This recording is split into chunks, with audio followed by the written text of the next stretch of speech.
পরিবারের সাথে থাকে। মোহন সবজি বিক্রি করে নিজের সংসার চালাতো। তার স্ত্রী রত্নাও তার সাহায্য করত আর বাড়ির বাইরে ছোট্ট একটা খালি জায়গায় টমেটোর চাষবাস করে। মণি আর করণও এই কাজে নিজের মা রত্না সাহায্য করে। নাও বাবা, আমরা টমেটো ভেঙে এনেছি। আজকে এই কটাই টমেটো বেরিয়েছে নাকি? হ্যাঁ বাবা, এমনি টমেটোগুলো খুব কাঁচা ছিল, সেইগুলো আমি ওই জন্য নিইনি। তা ভালো করেছো। এইবার আমাদের কাজ সঠিক চলছে, সেই জন্য মনির বিয়ে করিয়ে দেওয়া উচিত। হ্যাঁ, আমিও তো এটাই ভাবছিলাম। আমি বড়দার সাথে কথা বলেছি, খুব তাড়াতাড়ি মনির বিয়েটা দিয়ে দেব। হ্যাঁ, এটা ঠিক হবে। মোহনও সবজির ঠেলাটা সাজালো আর সবজি বিক্রি করতে চলে যায়। বিকেলবেলা মোহন খুব খুশি খুশি বাড়িতে ফেরে। তক্ষুনি রত্না জিজ্ঞেস করে, কি হলো, আজ তো খুব খুশি মনে হচ্ছে? আরে হ্যাঁ, খুব খুশিরই তো কথা। বলো না কি হয়েছে? 10 টাকা কিলো বিক্রি হওয়া টমেটো আজকে 100 টাকাতে বিক্রি হয়েছে গো। কি, সত্যি? হ্যাঁ, আজকে আমি সমস্ত টমেটো 10 গুণ দামে বিক্রি করেছি।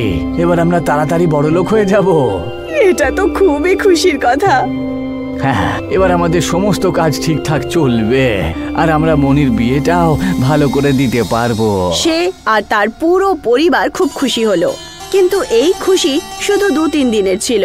একদিন বিকেলে গ্রামের জমিদার ধনরাজ এলো। এই যে মোহন, মোহন, আরে কোথায় তুমি? বাইরে এসো একটু। আগে এখনই আসছি প্রধান মশাই। শুনলাম যে তুমি আজকাল নাকি খুব বড় লোক হয়ে গেছো। হ্যাঁ, কি প্রধান মশাই, আপনি কি আজে বাজে কথা বলেন?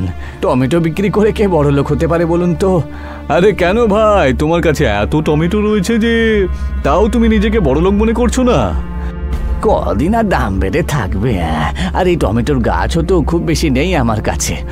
আচ্ছা ঠিক আছে, আমার কথা শোনো আর অর্ধেক টমেটো আমাকে দিয়ে দাও তো দেখি। এত বড় লোক হয়ে আপনি গরিবের পেটে কেন লাথি মারছেন?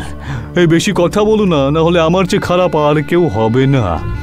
সামান্য টমেটোর জন্য আপনি আমাকে হুমকি দিচ্ছেন? আরে এর কোনো সামান্য টমেটো নয়, এর জন্য তোমাকে গুণঘাত দিতে হবে। এইটুকু বলে জমিদার ধনরাজ ওখান থেকে চলে যায়। 2-3 দিন এইভাবেই কেটে যায়। যাও বাবারা, আবার টমেটো তুলে নিয়ে এসো যাও, আমি আমার সবজি ঠেলা গাড়ি তৈরি করি। কিন্তু যখন তারা গিয়ে দেখতে পেল, তখন দুজনই খুব অবাক হলো, কারণ খেতে টমেটোই ছিল না আর সমস্ত গাছ গায়েব ছিল। দুজনই বাড়ি এলো আর বাবাকে বলল, বাবা, বাবা, তাড়াতাড়ি এসো। কি হলো, তোমরা দুজনে তো ভয় পেয়ে রয়েছো কেন? বাবা, খেতে একটাও টমেটো নেই। কি? এটা কি করে হতে পারে? ওখানে গিয়ে দেখতে পেল যে পুরো ক্ষেত একেবারে খালি ছিল। এই সব কিছু সেই জমিদারই করেছে। সেই নিশ্চয়ই রাগের চোটে এই ছোট্ট ক্ষেতটা খারাপ করেছে। আমরা এটা দিয়েই তো পরিবার পালছিলাম গো, কিন্তু ও এটা সহ্যই করতে পারছিল না। আমি যদি সেদিনে প্রধানের কথাটা শুনে নিতাম তাহলে আজকে এই দিন আমাকে দেখতে হতো না গো। হ্যাঁ, যদি অর্ধেক গাছের টমেটো ওকে দিয়ে দিতে তাহলে আমাদের এই ক্ষেতের এই অবস্থা হতো না গো। এখন কি করি, আমরা নিঃস্ব হয়ে পড়লাম যে মনির বিয়েও খুব তাড়াতাড়ি কাছে চলে এসেছে। ওর বিয়ে আমরা কোথা থেকে আর কিভাবে দেব? এখন কেঁদে কোনো লাভ হবে না, যা হওয়ার ছিল সেটা হয়েছে। হ্যাঁ বাবা, সেই জন্য এখন আমাদেরকে আগের কথা ভাবতে হবে। বাবা, তুমি তো সবসময় বলো যে কেউ আমাদের হাত থেকে যে কোনো কিছু কাটতে পারে, কিন্তু আমাদের ভাগ্যেরটা কাটতে পারবে না, তাই না? পুরো পরিবার বাড়িতে চলে আসে। জমিদার নিজের বাড়িতে খুব খুশি খুশি ঘুরছিল। তক্ষুনি তার স্ত্রী তাকে এসে জিজ্ঞাসা করে, কি হয়েছে গো, আজ সকাল সকাল পাখির জায়গায় তুমিই চিৎকার করছো? আজকে ব্যাপারটাই তো সেরকম। তুমি এইভাবে বলো না গো, চুপচাপ বলো এটা কি হয়েছে। একবার স্টোর রুমে গিয়ে দেখে আসো। জমিদারের বউ স্টোর রুমে গেল আর সেও তার পিছু পিছু আসে। পুরো স্টোর রুম লাল লাল টমেটোয় ভরা ছিল। তার স্ত্রী এটা দেখে অবাক হলো। হ্যাঁ, আমাদের কাছে এতগুলো টমেটো কোত্থেকে এলো? আমরা তো খুব ধনী হয়ে গেলাম। এই সব কিছু আমার বুদ্ধির খেলা গো। তাও বলো না, তুমি এতগুলো টমেটো কোত্থেকে আনলে?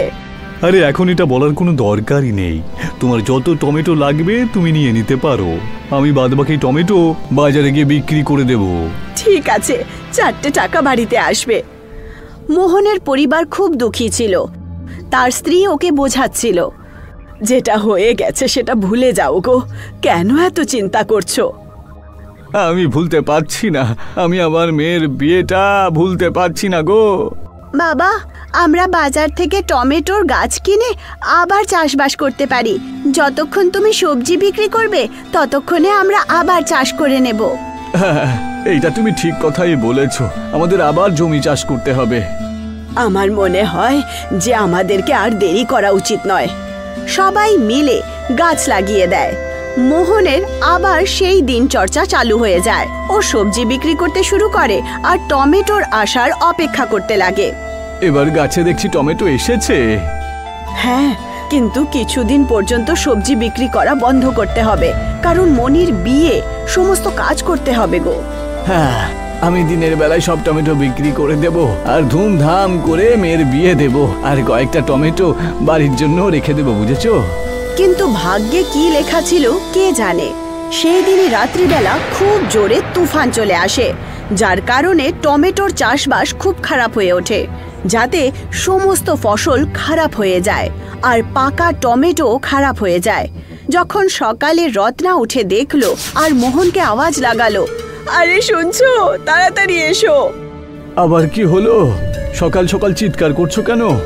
দেখো, আমাদের সমস্ত ফসল খারাপ হয়ে গেছে, আমরা বরবাদ হয়ে গেছি।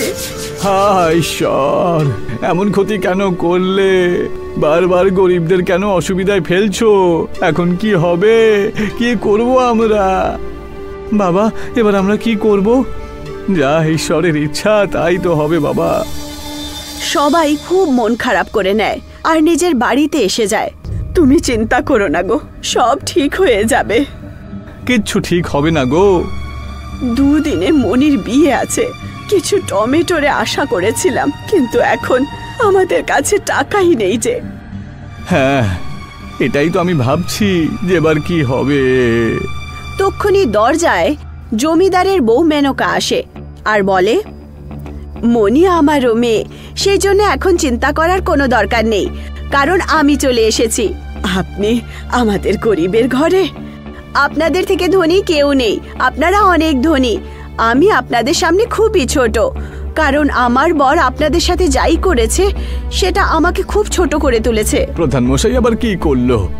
উনি তোমাদের ক্ষেত থেকে টমেটো চুরি করে ফেলেছে। আমাদের সন্দেহ ঠিক ছিল। হ্যাঁ, আমি এটা জানতাম না, আমি আজই জানতে পেরেছি। আর লোভের ফল তো খারাপই হয়, সেজন্য আমাকে নিজে আসতে হলো। কি হয়েছে? সব ঠিক আছে তো? যতগুলো টমেটো চুরি করেছিল সব গলে গেছে। তোমাদের লোকসানের ভরপাই করতে এসেছি, কিন্তু এতে আপনার কোনো দোষ নেই। তাহলে এই কষ্টটা আপনি কেন নিতে চাইছেন? কিছু টাকা আপনি রেখে নিন। মনি এখন আমারও মেয়ে, আর তার বিয়ে খুব ভালো করে করান। মোহন আর রত্নার বারণ করা সত্ত্বেও মেনকা লোকসানের পয়সা দিয়ে দেয় আর ক্ষমা চেয়ে বাড়িতে চলে যায়। কি ভালো হয়নি, সত্যি খুব ভালো। আর ওনার স্বামী দেখো কত বদমাস। ভগবান আমাদের সাহায্য করেছেন, এখন আমরা মনির বিয়ে ভালো করে করাবো। সবাই খুব খুশি হলো। পরের দিন সকালবেলা, আজকে আরো সবজি বিক্রি করে আসি, তাহলে কালকে আর যাবো না আমি। হ্যাঁ, কাল তো বিয়ে, কাল কি করে যাবে? মনি দরজা পর্যন্ত গেল আর চিৎকার করলো, মা, বাবা, তাড়াতাড়ি এসো, এটা কিরকম চমৎকার হয়ে গেল। দুজনই বাইরে গিয়ে দেখলো, তখন অবাক হলো, কারণ ওদের ছোট্ট ক্ষেতে টমেটোর বৃষ্টি হচ্ছিল।